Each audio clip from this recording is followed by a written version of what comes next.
जी मेरा नाम बशीरा बेगम है। अच्छा जी, मैंने ब्लड प्रेशर है तो शुगर रही है।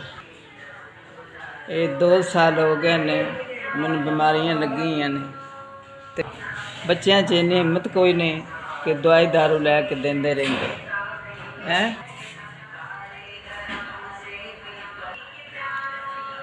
बच्चे बेरोजगार ने, ठीक है, बच्चों कुछ होवे तो दवाई लैके देंदे रहेंदे ने ते ना होवे तो बेचारे जिवें टाइम गुजरे फिर लंघ जाता।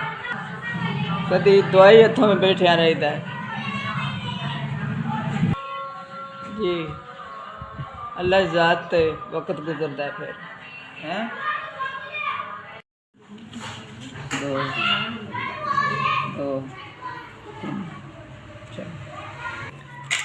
अल्लाह मेरा पुत्र तुहानू दिता बाला कबूल करे ते मौला तुहाडे अज़ाफे करे रिज़्क़ च।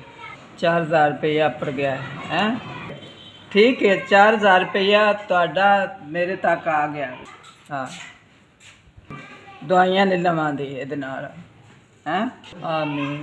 हुंदे रहो ते बसते रहो हैं, खिदमत करते रहो, माड़िया बंदियां दी खिदमत करते रहना, हर वेले साडे वास्ते दुआवां करें दी।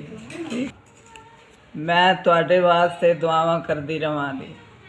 इंशाअल्लाह जिउंदे रहो, वसते रहो, आबाद रहो। साडे SVS दा शुक्रिया जिन्हें साडे वास्ते मदद पढ़ाई।